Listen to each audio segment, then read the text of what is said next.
How's it going, everybody? Thank you for coming. Thank you so much for the introduction, Jennifer. So I got a lot to talk about, and I tend to ramble. I'm gonna move fast because I'd like to get to the Q&A. I feel like the Q&A generally can be more generative. So that I ask from you is to come up with good questions. I'm gonna talk about a lot of stuff.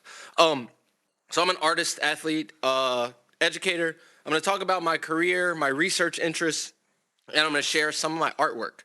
But first, I'm going to talk about my background. So I've been doing martial arts for a very, very, very long time, a really long time, right? I grew up practicing Shaolin Kung Fu. My father is a fourth degree black belt in Shaolin Kung Fu. And over the years, I've also trained and competed in Brazilian capoeira, wrestling, Muay Thai, Brazilian Jiu Jitsu, and mixed martial arts. So my whole life has been martial arts, fighting, combat sports. I was also a huge nerd growing up. And I used to spend most of my time in my room drawing and reading and designing my own games. I first saw the anime Dragon Ball Z on TV when I was about 5 years old. And I was like, well, that's what I'm going to do for the rest of my life. So I've just been drawing in my room. I taught myself how to draw. And in fact, manga is my earliest relationship with art. So a lot of people ask why manga. I saw it when I was a kid and I started imitating it. It's the only thing I've ever drawn, really. Only thing I've ever been interested in. Um, I eventually dropped out of school when I was 19. I started boxing when I was 19 and I dropped out to focus on fighting. At the same time, I was still interested in continuing my education, so I took like a lot of random community college courses, and I stumbled upon Japanese. So when I was 19, I started studying Japanese and training in boxing at the same time, and I found out I was pretty good at both of them.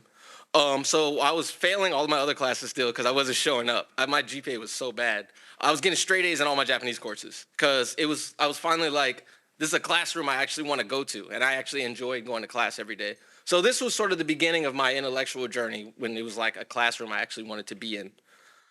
So most of my adult life has been this, training and boxing, traveling to fight, drawing in my room, working horrible low-wage jobs. I've had horrible jobs. I was at a factory for a long time. I was a barista. I did a bunch of stuff. And studying Japanese, mostly on my own, on YouTube, going to conversation tables, hiring private tutors. That's been the majority of my adult life. When I was 27, I got tired of working those horrible low-wage jobs. So I was working a temp job, and I saved up $5,000, and I quit, and I went to Japan for a month to study under a professional mangaka. I had already been studying Japanese for several years, so I had like lower intermediate ability. So studying under a mangaka, like using Google Translate and like kind of understanding. Um, so I was at least able to speak the language. At the same time, I was also training in boxing gyms in Japan. And interesting note, this is actually where I learned most of my Japanese because nobody speaks English, right? So it's like super immersive. And yeah, so I think alternative spaces outside of academic spaces, outside of professional spaces, are really interesting and important sites, not only for language acquisition, but for cultural exchange, right? I learned a lot about Japanese language, Japanese culture, mannerisms, by spending a lot of time with boxers and coaches, right? Um, yeah, so like I said, I learned a lot about the culture, what makes our cultures unique as well, like through Japanese boxing styles and through American boxing styles, because I've trained at both. And I learned some things that separate like Japanese boxing culture from US boxing culture. Um, I'm not gonna go into detail about that now, but if anybody wants to ask in the Q&A, we can do that because I got a lot to talk about. So a lot of my relationships in Japan and my understanding of Japanese culture has actually been through boxing. It's most of my language acquisition. I eventually went to graduate school. I went back to school, then I went to grad school to continue my research in manga and cultural exchange. And I started to get invited to give a lot of talks and teach workshops about manga as a form. So you can learn about manga in the US, but there's nowhere you can learn to actually make it. That was initially why I first went to Japan, because I wanted to learn more about the form. So I started bringing those lessons back to the US and traveling and teaching workshops and stuff.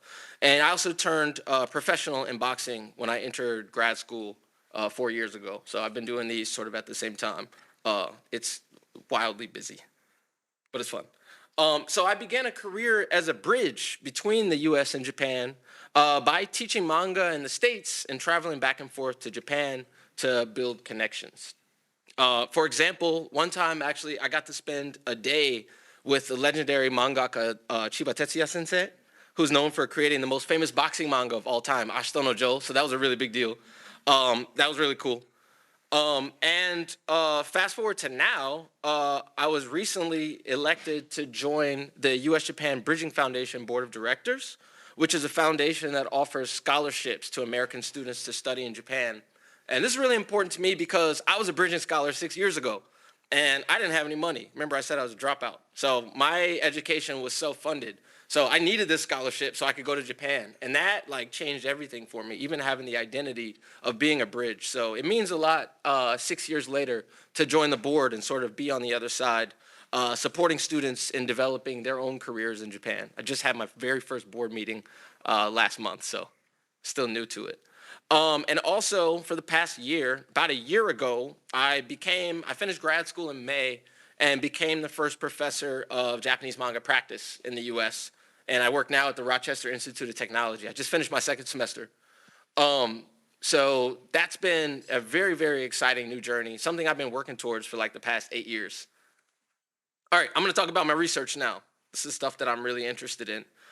So I'm interested in how engaging with a cultural form in a new context can yield innovation, can inspire innovation. Engaging with a new cultural form in a new context. I'll give you an example. Does anybody in here listen to rap music? Hip hop. So hip hop in Japanese is really interesting. I got invited to a hip hop show in Fukuoka back in 2017, and I realized, like all these Japanese artists, musicians, how them working in a black form from a Japanese perspective opens unique creative opportunities. So those of you who speak Japanese know Japanese has an SOV structure, right? Subject, object, verb. The verb is always at the end of the sentence, right? Store to, I go, right? Food, eat, right? And also, every verb in the same tense rhymes. So essentially, every sentence spoken in the same tense rhymes, right? So when you rap in Japanese, you have a lot of interesting rhyming patterns and schemes that you can create that you can't do in other languages, like English, for example. And this is an example when I first realized how engaging in a cultural form in a new context can inspire innovation. And that's why I think it's good to have cultural exchange, because we come up with new ideas. So here's some of my artwork. So I use Japanese manga as a medium to tell Black stories. This was a project I did in grad school called Karasu, which means crows.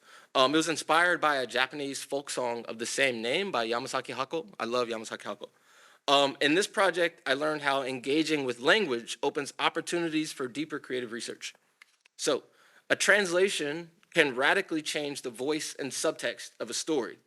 As both the creator and the translator of my works, I do them both in English and Japanese, I had full control of these choices, and I experimented with telling a story that may resonate in different ways with different audiences. So Yamasaki Hako's music, she sings in a Kyushu, southern Japan dialect, right? But there's no way, if you think about it, like chokusetsu honyaku dekinai, right? You can't translate the nuances and cultural histories directly into English. So there's something that's lost in translation always. You can never fully localize something when you translate. But to overcome this problem, I decided to actually lean into what was being lost in translation, and I wrote the English dialogue in a Black Southern dialect, which is something you also can't translate into Japanese. So it creates a different experience for English readers or Japanese readers.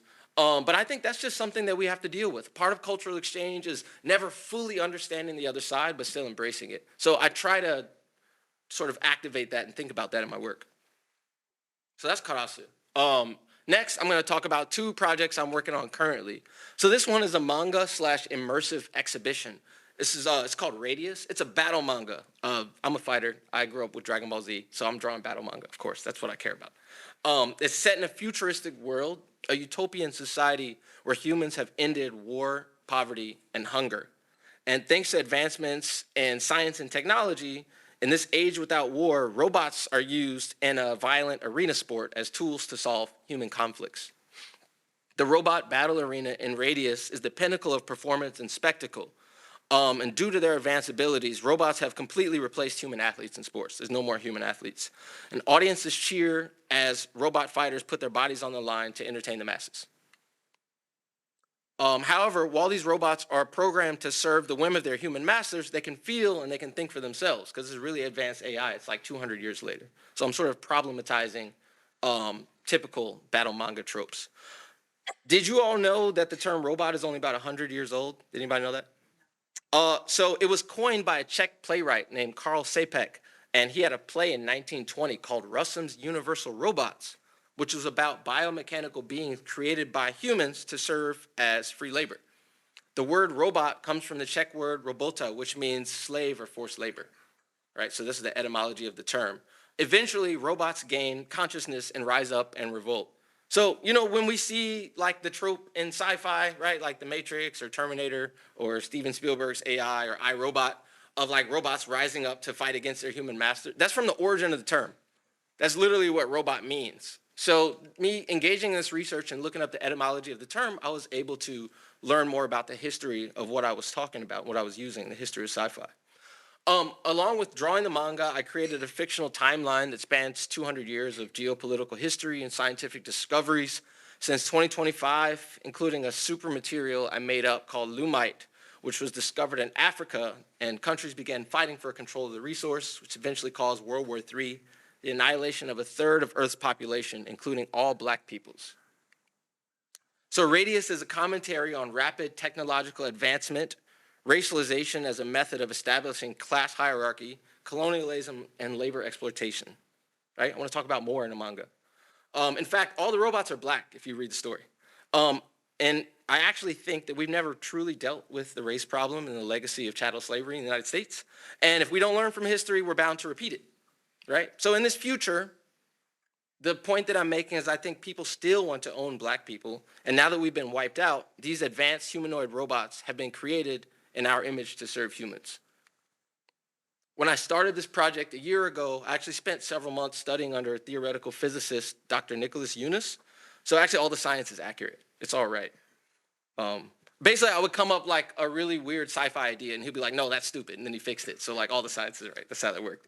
I learned a lot about energy and black holes and antimatter in my advising meetings with Dr. Eunice. For example, particle annihilations, the process of colliding particles with antiparticles, and this is how these robots generate massive amounts of energy. And Dr. Eunice and I we developed this idea of an alternate universe where humans can mine antimatter. The problem with this is that massive amounts of energy from colliding particles can lead to the creation of an uncontrollable black hole. And a black hole, even if it like starts right here and it's this small, that destroys everything, like all of Earth, everything. Black holes, you don't want to mess with those. So that constant tension, toying with the fate of the world for the sake of our own entertainment and spectacle for these robot fights. It's a metaphor for how our desire to be comfortable and constantly entertained and engaged in spectacle is actually dangerous and actually produces real suffering in the world. Commodification of bodies and slave labor produce a lot of the things we enjoy today, right? Like the cobalt mine in the Congo that powers our phones and electric cars. So we live in a bubble where we benefit from capitalism and we benefit from these things. However, for many other people in the world, this technological progress that we enjoy has already created this critical black hole stage. And that's what Radius is about. It's also based on my experiences in boxing. This is from my last fight. My experiences as a professional boxer. So if you don't want to look, it's going to be violent. This is a picture from my last fight. I broke my nose right at this moment due to an accidental headbutt in the first round. And the fight was super bloody. And it's really interesting how much the audience loves to see blood. My nose hurt really bad. I couldn't breathe. I had to breathe out of my mouth, but the crowd absolutely loved it. I won the fight, but me and my opponent both had to go to the emergency room after, and I lost a bunch of money. It cost a lot of money. I had to get immediate surgery. I couldn't breathe out of my nose. And I think it's interesting how when we enjoy these spectacles and we enjoy entertainment, how we don't really see what happens to the fighters when they go home, what happens to the entertainers when they go home, or what their life is really like. And this makes me think of the function of athletes and entertainers in society. I still love boxing, but it's just interesting to know what people care about. So Radius features two young boy robots fighting, but it gets progressively more violent, and my aim is to make my audience uncomfortable. As an artist, I'd like to show another perspective on the side of fighting that we don't get to see. So Radius is about violence and spectacle and the politics of erasure. And the last note on this, in the last show, so I said it lives as an immersive exhibition. Here's an image from it. I actually trained 2 AI chatbots to take on the personalities of my robot characters, and the audience can actually talk to them live during the show. They got voices and everything. So it's an alternative way to engage with the narrative outside of just reading the manga. Last project, and this is very, very different. I'm also doing an action comedy about rock, paper, scissors right now. So it's very different. Those are my 2 projects. You gotta have balance in life, right? So this is my first graphic novel. It's called Azuki, about a little girl who's a rock, paper, scissors champion. It's an action comedy where rock, paper, scissors is considered a serious martial art.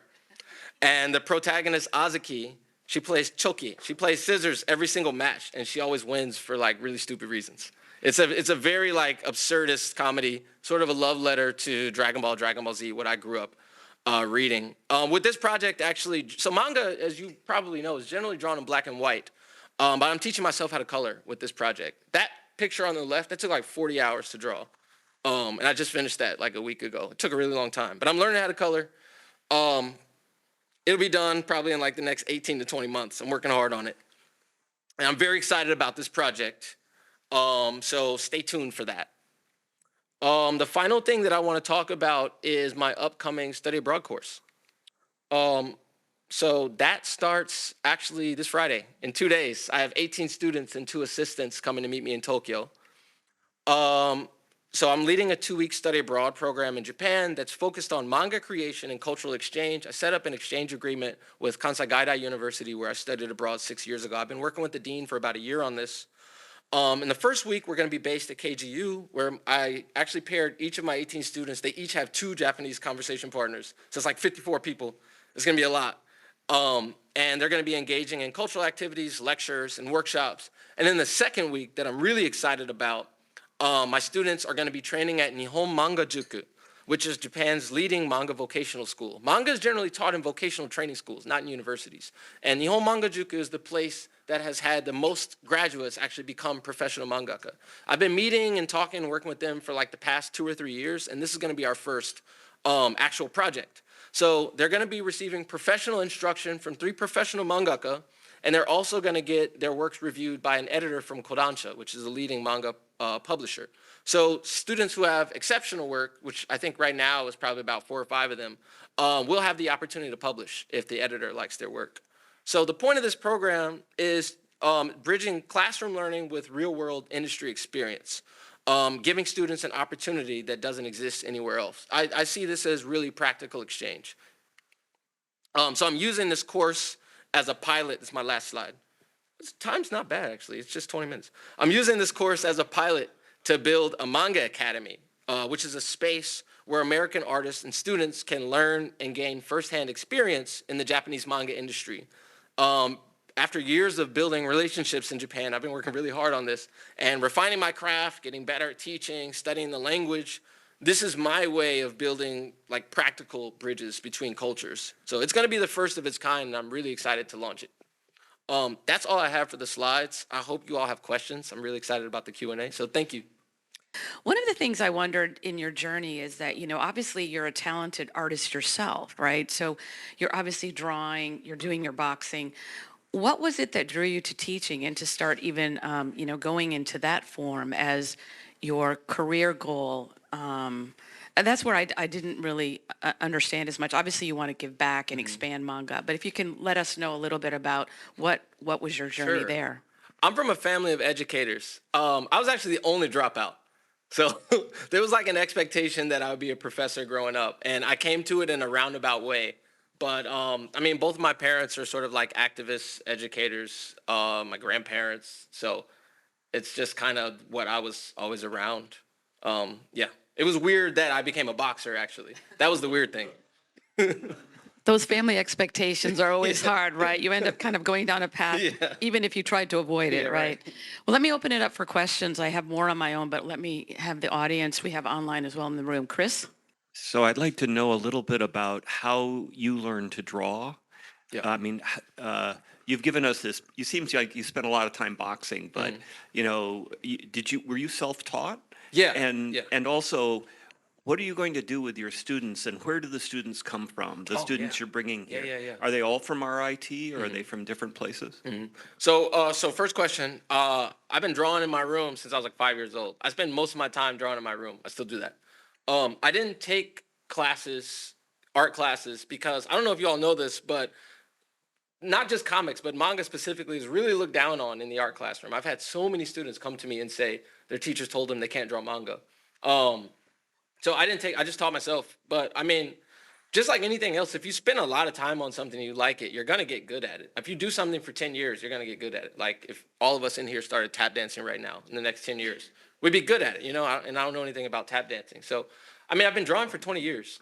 No, I've been drawing for 30 years. Wow, 35. Yeah. So that's that's yeah. I spent a lot of time on it. As for my students, they're all RIT students. So this is a travel enhanced course. So in the spring semester, I taught them all the idiosyncrasies of manga, the storytelling structure, how to draw it, something called komawari, which is the artistic arrangement of panels, composition. And their final project was to do something called a yomikiri manga, which is a one shot, right? A 16-page story, an entire story in 16 pages. So that was their final project. Now they're taking all these one shots, they're bringing them to Japan to have it looked at by professional mangaka and editors. So they already have something to submit for publication. So that's the point of this course. So we're gonna start at Kansai, we're gonna start at Kansai Gaidai. We're gonna do like the Osaka Nara tour, right? We're gonna do the Kyoto tour. We're getting a private tour of Kyoto Seikai University, that's the leading research institution for manga. Actually, my old manga professor works there, and she's just gonna give us a free tour. Um, we're going to go to the Kyoto International Manga Museum, of course. We're going to go to the Kyoto Imperial Palace. It's more of like trips and stuff. Then when we get to Tokyo, it's going to be intensive training at the manga school. They're going to be in there for 2 sessions a day. I hired an interpreter who's going to work with the students because so nobody at the manga school speaks English, and that's been one of the biggest barriers. This is why nobody else teaches manga in the U.S. or why it's the language barrier. So I'm gonna be doing some interpreting, and then I have another interpreter that's gonna be working with us. And actually, just last week, I met a Shinto priest who works at Meiji Jingu. So we're getting a tour. We're getting a private tour of Meiji Jingu also. So that's how we're gonna end the program. So I all of mean, my were they? students are good at drawing. They're all art majors. They had to apply to my course. So I got 60 applications and I selected the top 18. So they had to write essays. So it's serious. Like this is for serious artists. Yeah. So I think all of them are good. Yeah. Thanks, Kofi. I mean, it's to kind of see you take both a personal interest, and I would say that I usually tell people, I said, let accidents happen. Like kind of, my parents still can't figure out how I ended up in Japan. But in terms of one of the questions that I think I've been struggling with over the last few years, or actually 20 years, I would say, is we've had a flyover effect as students have entered into U.S. U.S. students have entered into U.S. universities, and then said, well, I'm going to learn Mandarin, and you've seen Mandarin become kind of a language in even high schools and secondary schools. How are you seeing like that Japan interest coming through? And now I think I was just talking to Chris. It's like, okay, Japan's cool again. Yeah. How are you seeing kind of that level of awareness about Japan? What is that? Is it a superficial awareness? I mean, obviously this trip is going to steep people in who will likely come back, but just I'm trying to gauge as I'm hiring for Japan. I need bilingual, emotionally intelligent. Unless you've spent time here or have Yeah. been steeped in the culture, that just doesn't occur. But how are you assessing that level, and what are you seeing right now, and the hopes for the future, maybe? Yeah, interest in Japan among students is bigger than ever. So like I said, I've been meeting with the Dean of the Asian Studies program, Dr. Steven Zurcher at Kansai Gaidai University. We meet once a month for about a year. And, they've got exchange relationships with over 400 partners. And they said they're getting the most students applying to Japan more than ever. And I think he said tourism is bigger than ever right now in 2024. So that's always building. And actually, on your question about whether it's a superficial interest, I think it is. I think it starts there. I think pop culture is an important entryway to getting a deeper understanding. I think one of the issues is that transition into getting the deeper understanding, which I think starts with linguistic education. Manga and anime and music and movies, that's the entryway. That's the entry point. And I think that's something that can be harnessed. So in my class, I taught my students introductory Japanese lessons, and I'm working with the Japanese language faculty. So I'm trying my best to not make it a superficial program. I think the initial interest is superficial, but I think that's okay. But I think it's important to move from there once we get people to train them culturally, linguistically. I think language is a really, really, really important part of it because you'd learn so much just through the language. Yeah. Did that answer? Okay. Oh, thank you for that. I'm actually on a task force for promoting Japanese as a second language. And it's really interesting because so much of what the Ministry of Foreign Affairs is trying to do here is to actually offer language courses in manga and anime, because most of the students that come, they don't want to speak regular Japanese. They want the pop culture entry, and then how to use that to leverage the interest for a fuller immersion into Japanese culture. Yeah. So that's great. Are there any, oh, please. Thank you. Thank you for a fascinating and very inspirational talk, I must say. You did ask somebody to ask you this question. Yeah. When you were training here in your boxing training, what were the cultural differences that you became aware of between American training and Japanese training? Yeah. So what's really interesting about Japanese boxing gyms is the commitment to single technique. So if you all know what mitts are, when you work pads, you do combinations with your coach, right? And you're doing your punches and stuff. Usually in the US, it's longer combinations, and you focus on rhythm.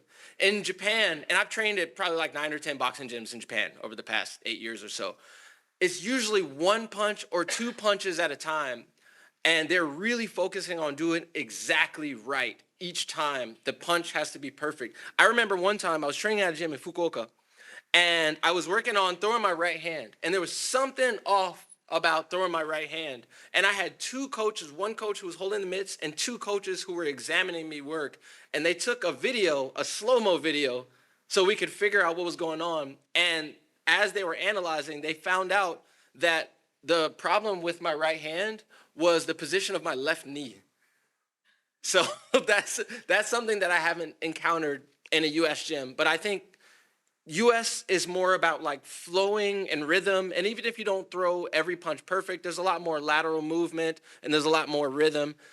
In Japan, if you look at like professional Japanese fighters, each time they throw the punch, it's perfect every single time. You could take a snapshot at any moment.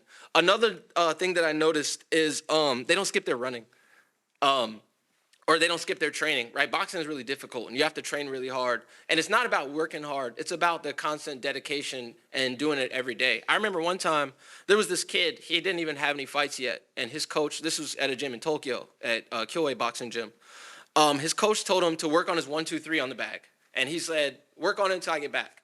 And so he was just doing the 1-2-3, just this basic combo, see how long it takes? And the coach forgot about him. And I think like an hour later, and I'm working out at the gym, and I just watch out the corner of my eye, there's this kid who does the same thing for an hour. And that's pretty common in Japanese gyms. So I think there's like this singular commitment to technique. There's less lateral movement. There's more sort of like forward and back, and sort of like more like the British style, which is like the traditional style. So commitment to technique, to traditional movements. And American boxing is more about sort of like rhythm and lateral movement, if that makes sense.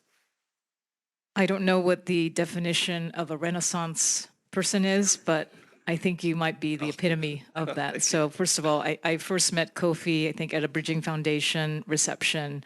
I can't remember when, 3 or 4 years ago. 2023. Yeah, 23.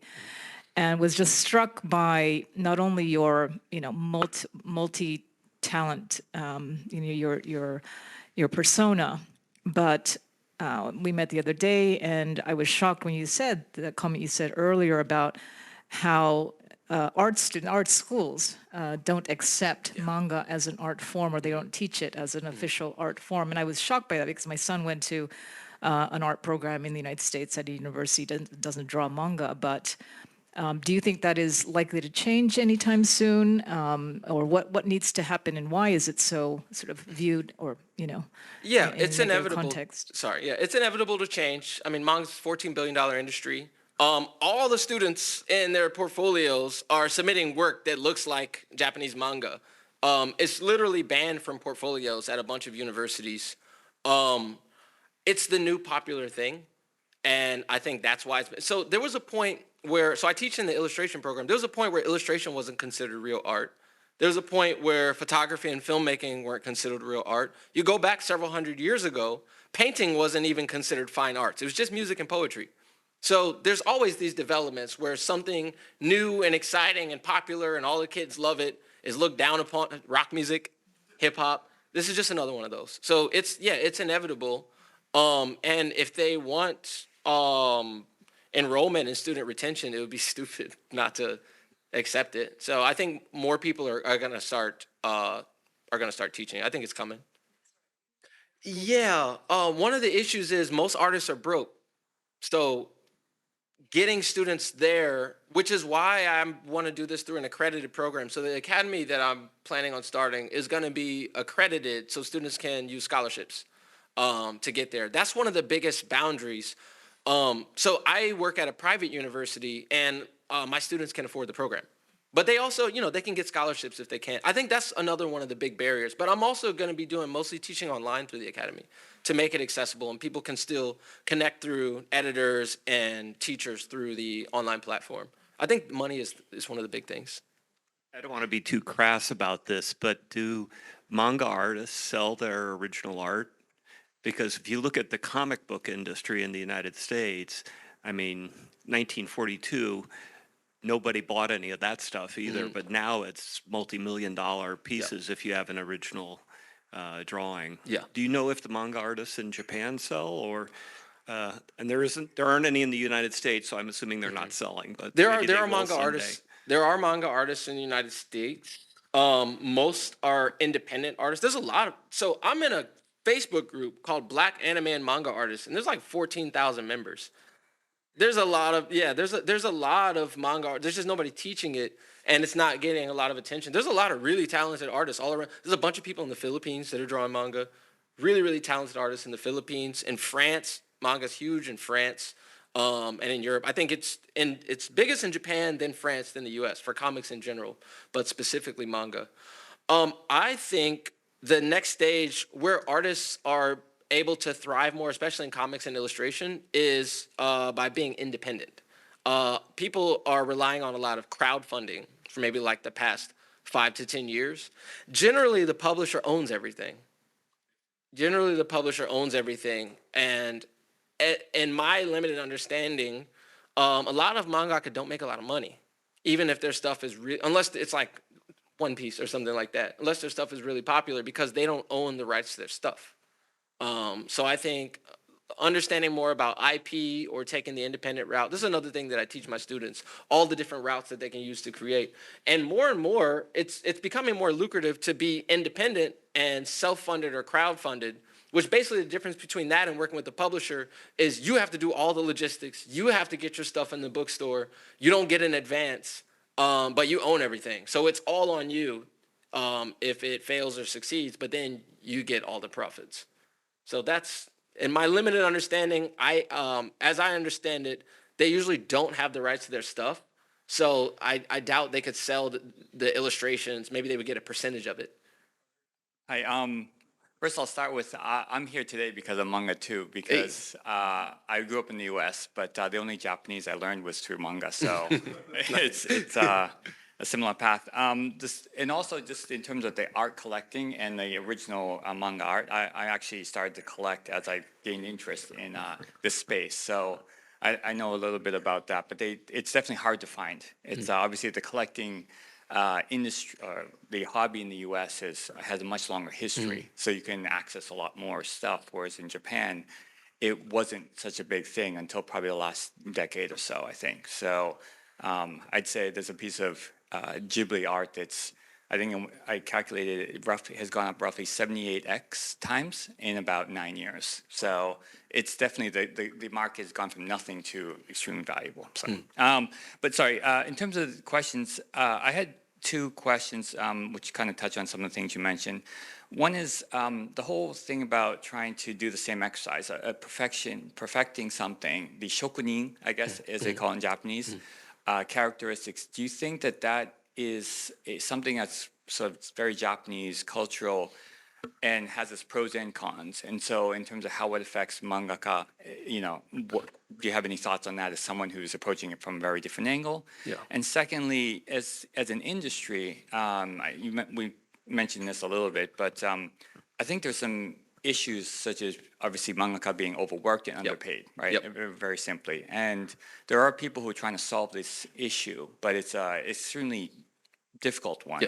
And if you move it to animation, there's also the issue of they have to compete versus gaming. So people come out, the technical people move towards gaming as opposed to animation. Right. So these are some of the industry issues, but I'd love to hear your thoughts on any of that. I agree with you. A lot of what happens here is like the commitment to work for work's sake. And a lot of times in the US, you cut corners to get it done. And I think somewhere in the middle is good, actually. I think somewhere in the middle is good. So if you look at the way typical American comics are produced and Japanese manga is produced, it kind of sheds light on this issue. So manga, usually there is a mangaka, and they do everything. They do the story, they do the pencils, they do the inks, they do the tones. They do the backgrounds. If they're really popular and stuff, then they have some assistants who do some of the background stuff. But generally, there's one person doing everything. In the US, there's a writer, there's a penciler, there's an inker, there's a colorer, there's a letterer. And it's sort of like an assembly line process. So the work is split. So you can be an inker and you could be working on like 3 or 4 different comics at once and you're just doing that. Or you can be a penciler here and a colorist here, depending on what your skill set is. Actually, one of my partners at Nihon Manga Juku, what's interesting about this place is they are taking that model of the way it works in like American graphic novels and comics, and they are teaching different tracks, right? So they're teaching like story say, right? Like story creation. There's something called the name in manga, which is essentially the rough draft. So there are people who they also have in-house publishing at the manga school. So they have people who are just doing name. They have people who are just drawing character, people who are just doing haikei, just doing the background. And I think this is a strategy not only just to pump out things faster, but to sort of like lessen the workload. So I think teamwork is probably key here. Usually mangaka work by themselves. I like doing my own stuff. I like working by myself. I just really enjoy making my own story. But I could see down the line maybe like hiring a colorist or something like that. And I think that could lessen the workload. Thank you very much, and very inspiring story. Thank you. And the mangaka and the professional boxer come together. It's amazing. Oh, thank you. Well, my question is that you already touched upon the manga, Japanese manga influence to you, like the Dragon Ball, those things, and nowadays, and I understand that the Dragon Ball, those sci-fi fighting type things, or or Doraemon, or even Sailor Moon, very popular in France, or those things. But there are a number of the different genres of the manga in Japan. Like the horror manga, like Umezu Kazuo Sensei, or the very girlish, the melancholy type things, which have been very popular among my sisters, generation something. So among those, the different kind of the Japanese mangas, how do you see those in horror or girlish type things? And any evidence or potential to be more global or accepted by the let's say in American or Western cultures? Yeah, that's a great question. I do think that's sort of missing when it comes to what's popular globally in manga. It's usually just reduced to shonen, young boys manga. So what's funny is what's synonymous in America, what's synonymous with anime and manga is like Naruto or Dragon Ball. But people usually don't know anything about like Gekiga manga, for example. There are many different genres, and that's something that I often have to teach. I do think there's opportunity for that. I'm not sure how publishing and licensing works. I think that has something to do with it. So for example, I grew up in the States. Dragon Ball Z came out at a critical moment in the mid 90s. So most people, their relationship and understanding of Japanese anime is Dragon Ball Z because that was brought here. We actually didn't get Dragon Ball until later. We got Dragon Ball Z. We didn't get Saint Seiya. In Mexico, I have friends from Mexico who they grew up with Saint Seiya. So a lot of the influences in the cultures, as I'm understanding now, is who gets rights to certain works to bring them overseas. So I don't know who controls that, but I think that has something to do with what's popular in which place. So if you look at different countries, we all have slightly different experiences with the content that's imported from Japan because of whatever business deal that was. Like, I didn't grow up with Doraemon. I didn't know about Doraemon until I was an adult because it didn't come on our TV. Yeah. We actually have quite a few questions from the online audience. Quick. I apologize to the online audience if we can't get to all of them. We're going to try our best. So we have a question from Victoria Esnard. You mentioned a little bit about the language barrier aspect. What kind of roadblocks do non-Japanese manga artists face when they present their work to Japanese publishing companies? For the most part, I've never met an editor that speaks English. That's the biggest thing. But I'm trying to remember. There is Viz Media. I think in the past year and a half, they started accepting English language works. I think, just the biggest thing is people don't have the capacity to accept it in English. So my students, I had to translate all of their stuff to bring them to the manga school. It took a really long time. And I worked with one of the Japanese language faculty who really saved me there. But the reason why my students are getting access is because we're translating it. So I think that's the biggest thing. Or being able to, the mangaka editor relationship is really important. And there's a lot of one-on-one meetings and you need to be able to speak the same language. So maybe with AI and translator tools or hiring interpreters, sometimes it's difficult to hire interpreters. One way that people, for example, in the US have been crossing that barrier is there are US-based manga publications, right? Onsol Go is a group that's been making some noise in Chicago lately, which is actually what's interesting, the biggest three manga magazines in the US are all Black-owned companies, Onsol Go, Saturday AM, and Noir Caesar. So that's one way. That's not exactly getting into the Japanese manga industry, but it's there's a burgeoning American manga industry, of course, with people who speak English. Thanks. I want to transition into a question about AI. We have a couple of questions about it. You mentioned AI translation, but what do you think the role of AI would be in the future of manga? Not just translation, but making art. Can you speak a little bit on that? Yeah, most AI-made art sucks. It's not good because it's people who don't know anything about making art, and it might look good to them.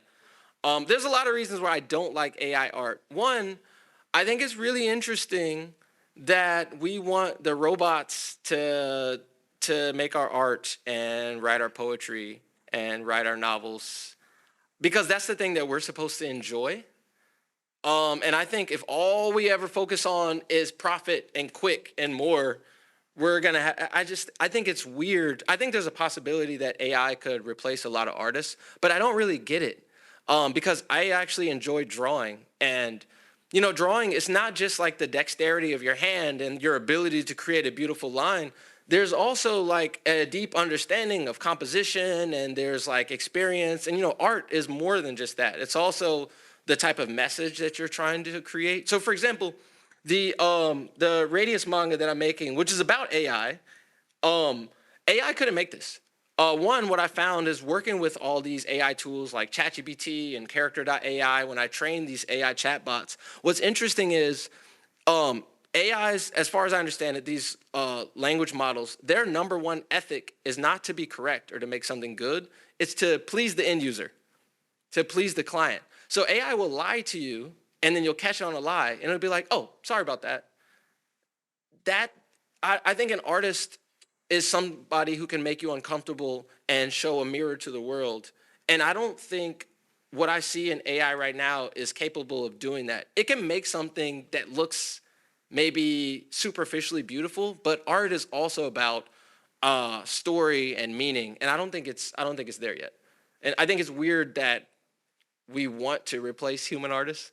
That's my position on AI and art. Hi, yeah. So I had a quick question about your work. It seemed really inspiring and amazing, and I think it's really interesting how you deal with issues that are related to American history and specifically Black issues and reconciling with slavery. But then I was curious about, again, looking at manga as a tool for global and cultural exchange. How do you see your audiences? Kind of where are they in the world? Are they more international communities? Do you see them in the United States and Japan? And in addition to that, I was very curious as how do you see dealing with these particularly American and historically contingent issues, and how do they translate in Japanese audiences, and what are the receptions here in Japan? Right. Yeah, that's an interesting thing that I've always battled with, even just translating my works between English and Japanese. And like I said, how things are lost in translation and trying to curate experiences for separate. So I'm mostly focused on like English speaking American audience and Japanese speaking audiences. Mostly because I don't speak Spanish, I don't speak French, and like maybe if I learn some more languages, then I can have more access to those communities. Those are probably the two communities that I'm focused on the most, and the in-between. There's this whole US-Japan space where people are bilingual and have an understanding of American and Japanese history. That's been an interesting, ongoing creative question, how I can create works that are interesting and engaging to both audiences. But one thing, so back in the 90s, in like the late 80s, early 90s, a lot of the Japanese manga that used to come out in the States, they would like severely alter and edit it to try to make it more palatable to an English speaking, American exceptionalism. It's got to be American. They would flip it to make it left to right instead of right to left, which I think flipping somebody's artwork is horrible. They would localize it to the point where it's saying something completely different. And you see it in a lot of anime growing up. I grew up watching Dragon Ball Z in English, and I went back and watched it in Japanese. Very different. Very, very different. Sometimes I think the reason why Japanese manga now and anime is so popular is because it's Japanese. And I think it's okay that we don't get the full context. And it's an opportunity to learn more about something. So just because you don't get the full context, that might be inspiration or an incentive to go and learn more and go and research more. So I think I'm okay with not completely curating and changing things. I'm showing something from myself, from my unique experience in this space. And if people want to learn more, then they can find ways to engage. That's kind of where I'm at with that. Oh, sorry. As a very, very brief follow-up question, then do you see Japanese publishers, like how do they react and respond to your work? Yeah. Are there any negotiations you have to make while working with Japanese publicists? What's interesting, what a lot of people do, especially in the US or outside of Japan, when we start drawing manga. So I used to only draw white and Asian characters because that's what I saw. And I was imitating, right? You start to imitate when you're learning to make art. You start to imitate before you start to create from like your own perspective. I had a meeting with an editor from Kodansha back about 6 years ago, and I was drawing like some like samurai story. And he was like, I want to know something from your perspective. And I was like, oh, wait, I can make it black. So that's what I've heard from editors, and I think the manga and the stories in general, movies, whatever kind of art that you create, it's better when it comes from you. And I think because there's so many international manga awards now, even by like the Japanese government, I think people are ready for manga from different perspectives. Thank you, Kofi. It's an amazing presentation. I have one question. Seems like I learned that globally, manga is like the readers are actually getting access to the contents for free. 99%. Yeah. It's not necessarily like kind of regulated or like commercialized. And so then like if you have like these distribution channels or like kind of for global people to access for free, what's the role of the publisher? Seems like they control all the contents, and they're the obstacles for the artist to become independent. And so it's like it sounds kind of almost evil. If you can replicate the publisher's actually capability of like kind of training the manga as manga artists to be wannabe, and then like kind of provide more equitable opportunity. Yeah. What would you add? And then what do you think is the kind of more updated role of publishers should be in the future to globalize this manga culture? So I just came up with this answer just now, and I think it's good. I'm really excited to tell you what I just came up with. So when I went to grad school, I was in sort of like the fine arts space. I did grad school in new media. I picked that because they just leave me alone and let me draw manga, basically. What's interesting, if you look at fine arts and contemporary art versus sort of illustration comics, manga, the artist is first, the artist profile. And people want to support artists, right? Fine arts, it's like Western European tradition. It comes from sort of like patrons and artists. People want to support artists, this artist statements. You talk about your work is about you, it's deeply personal. There's some sort of removal from this like personality when people work with publishers. And I think people are more likely to steal when they don't see a face.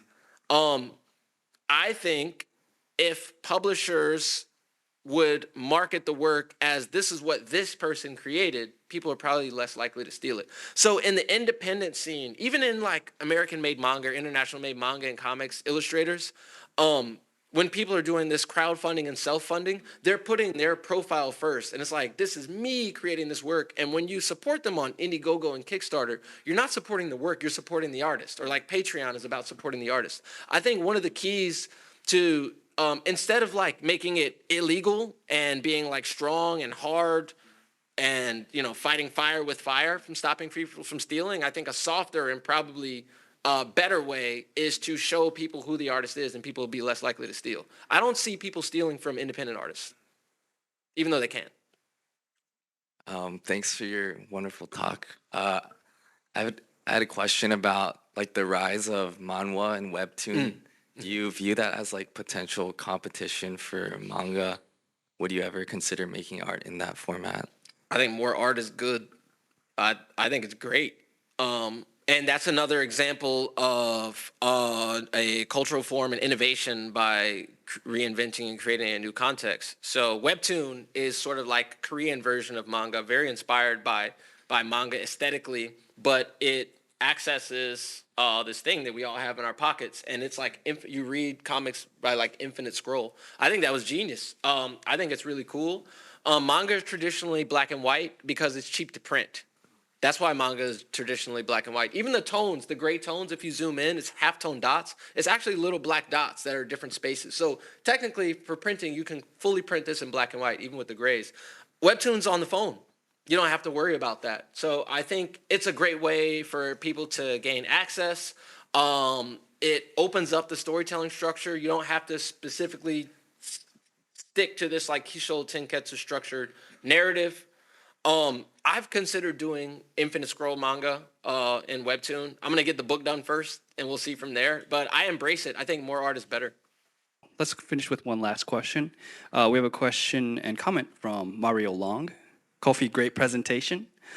Many times when we start a journey, we don't know where we'll end up.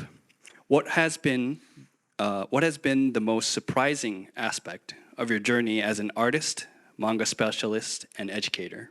I didn't think I was going to be in spaces like this. I sit in my room and draw comics. Probably, yeah. Like getting the U.S. Japan Leadership Program Fellowship, or like even going to graduate school, because I was a dropout. I've been fighting people and drawing comics, so it kind of doesn't make sense that like I'm a professor now and like I'm in spaces like this. But I just think it's important to like pivot and be open to new opportunities and kind of like have a defined path, but also have a little bit of wiggle room to see where things take you and be open. So that's been the biggest sort of, because this is just like in the past like 3 or 4 years maybe. Yeah.